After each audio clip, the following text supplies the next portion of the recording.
नमस्कार, final post देख रहे हैं आप। मैं आपका आदर्श।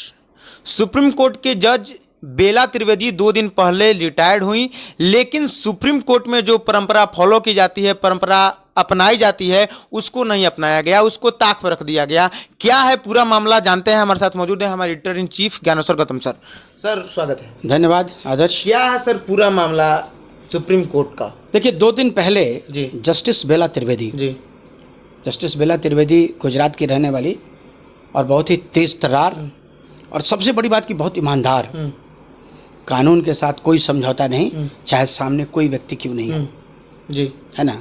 इवन कि आपको बता दें कि केस जब फाइल होता है, अपीयरेंस जब होता है एडवोकेट्स का, तो अपीयरिंग कोर्ट में लॉयर्स का नाम लिखा होता है।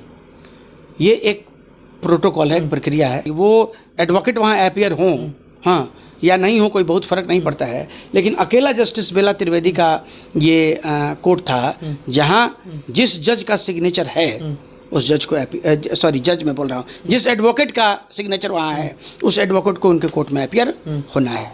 रूल्स अपने अपने मायने, उसूल, कभी उसूलों से समझौता जस्टिस बेला त्रिवेदी ने नहीं किया। सुप्रीम कोर्ट में एक परंपरा ये चली आती है कि जब भी कोई जज रिटायर होते हैं तो एक तो सेरेमोनियल जो फंक्शन होता है वो दिया जाता है जजों के द्वारा, जो उसमें चीफ जस्टिस भी होते हैं, और उसके बाद बार एसोसिएशन की तरफ से एक पार्टी, फेयरवेल पार्टी दी जाती है। लेकिन बार एसोसिएशन ने इस बार उनको फेयरवेल पार्टी नहीं दी, और मुझे लगता है कि सुप्रीम कोर्ट के इतिहास में ये पहली बार हुआ। जब उसकी वजह जानने की कोशिश की गई तो पता ये चला कि जस्टिस बेला त्रिवेदी चूँकि एक बहुत ही सख्त जज थी, इस वजह से वकीलों ने उनका बायकॉट किया, उनको जो फेयरवेल था वो फेयरवेल उनको नहीं दिया गया। अब चीज़ों को समझिए, हालांकि जो सेरेमोनियल फंक्शन होता है जजों के द्वारा, भाई आप सुप्रीम कोर्ट के चीफ जस्टिस आए, सारे जज जुटे वहाँ, जस्टिस बेला त्रिवेदी के बारे में, इन्होंने जो काम करने का इनका तरीका था उस तरीके के बारे में चर्चा हुई, लोगों ने बहुत सम्मान दिया। चीफ जस्टिस खुद इनको गाड़ी तक छोड़ने आए, है ना। और एक परंपरा है कि गाड़ी को धक्का देके, है ना, गाड़ी को धक्का देके गाड़ी को आगे बढ़ाया जाता है कि भाई अब आपकी विदाई यहाँ से हो गई, एक सम्मान है। और धक्का देने में चीफ जस्टिस भी होते हैं, तो आप ये समझिए कितना बड़ा सम्मान है। तो ये जो सेरेमोनियल फंक्शन है वो सेरेमोनियल फंक्शन हुआ, लेकिन बार एसोसिएशंस के द्वारा, बार एसोसिएशन, सुप्रीम कोर्ट के बार एसोसिएशन के द्वारा जो फेयरवेल पार्टी दी जाती रही है जजों को, वो नहीं दी गई।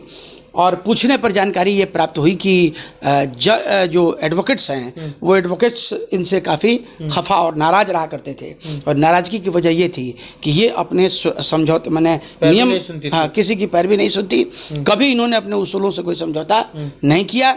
इवन कि एक बार आपको बता दें कि एक हाई कोर्ट के सुप्रीम कोर्ट के एक एडवोकेट ने एक फर्जी केस इनके कोर्ट में दायर किया। कोर्ट में केस दायर हो गया, बाद में पता चला कि केस फर्जी है, तो वकीलों का एक जो ग्रुप है वो ग्रुप यहाँ पहुँचा कि भाई मामले को रफा दफा कर दिया जाए, क्योंकि वकील से जुड़ा हुआ मामला है। लेकिन उन्होंने तत्काल संज्ञान लेते हुए उस केस को सीबीआई में ट्रांसफ़र कर दिया था। उसमें वकील जो है वो कल्प्रिट पाए गए थे, सज़ा भी उनको मिली थी। तो अपने उसूलों से कभी समझौता नहीं करने वाली एक जज बेला त्रिवेदी, उनको इस वजह से, क्योंकि वकीलों के साथ बहुत फ्रेंडली नहीं थी, इस वजह से उनको वो जो सम्मान मिलना चाहिए वो सम्मान नहीं मिला। बावजूद इसके बेला त्रिवेदी को इन चीज़ों का कोई मलाल नहीं है, और बेला त्रिवेदी ने स्पष्ट तौर पे ये कहा कि मैंने ज़िंदगी में कभी अपने उसूलों से समझौता नहीं किया है, और आने वाले दिनों में भी अपने उसूलों से कभी समझौता नहीं करूँगी। तो ये एक कहानी थी। अब एक चीज़ आप ये समझिए कि क्या स्थिति पैदा हो रही है। अभी मैंने कल देखा कि जस्टिस RS गवई साहब जब गए महाराष्ट्र, तो महाराष्ट्र में जो एक प्रोटोकॉल होता है कि कमिश्नर, SP, पुलिस जो भी होते हैं वो उनकी अगवानी करते हैं, है ना, लेकिन वो नहीं किया गया। तो कहीं ना कहीं कार्यपालिका और न्यायपालिका के बीच में जो टकराव की स्थिति दिख रही है, और ये टकराव क्रिएट कराई जा रही है विधायिका के द्वारा।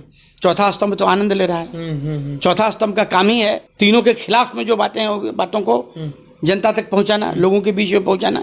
तो खैर चौथा स्तंभ अपना काम कर रहा है, स्वघोषित चौथा स्तंभ, क्योंकि हम 4 पहिए में 4 जो पाए हैं, उन पायों में से एक पाया पत्रकारिता को अवश्य कहा जाता है, लेकिन वो पाया जो है वो पाया बहुत विखंडित पाया है। हाँ बहुत चरमराया हुआ पाया है। बावजूद इसके चौथा स्तंभ जो है अपना काम कर रहा है।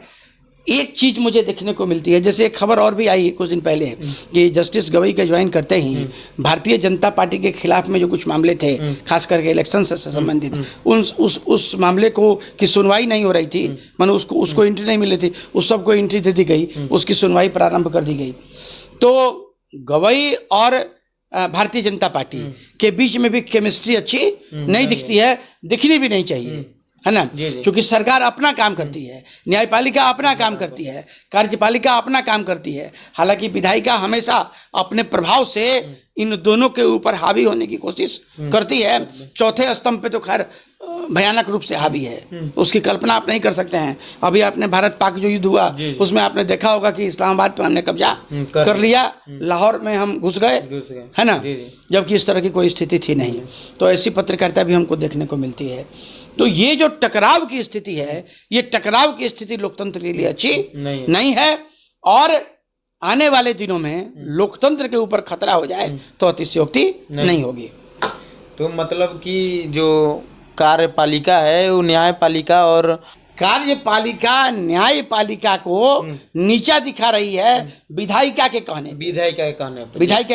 तो विधायिका का जो हस्तक्षेप है, चूंकि विधायिका के सीधे कंट्रोल में कार्यपालिका आती है ना। हालांकि न्यायपालिका इन सबों से ज्यादा मजबूत ऊपर है, लेकिन दोनों गलती करेगा तो न्यायपालिका उसको ठीक करेगी। लेकिन अभी जो टकराव की स्थिति दिख रही है, ये लोकतंत्र के लिए वाकई एक खतरे की घंटी है। बहुत धन्यवाद आपका। देखते रहिए फाइनल पोस्ट। बहुत बहुत धन्यवाद।